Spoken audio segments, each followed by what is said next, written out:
গণতান্ত্রিক রাষ্ট্রে এটা বাংলাদেশের প্রত্যেকটা রাজনৈতিক দলের উপর এটা অত্যাচার, রাজনৈতিক দলের উপর এটা প্রহসন।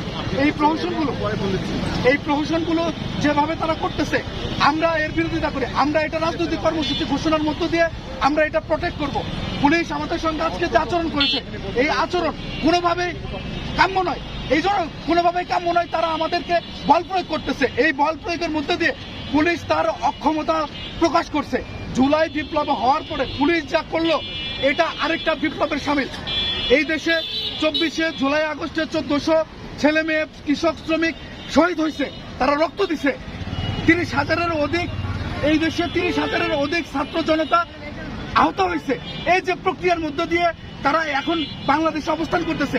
আওয়ামী লীগের পুলিশ বাংলাদেশে আওয়ামী লীগই আছে, আসলে কিছুই পরিবর্তন হয় নাই, শুধু কয়েকটা ব্যক্তি পরিবর্তন হয়েছে। চেয়ার গুলো একই রকমই আছে। এই যে কাঠামো, যে কাঠামোর মধ্যে দিয়ে বাংলাদেশে এখন সমস্ত কিছু অবস্থান করতেছে, এই কাঠামো ভাঙতে হবে। আমরা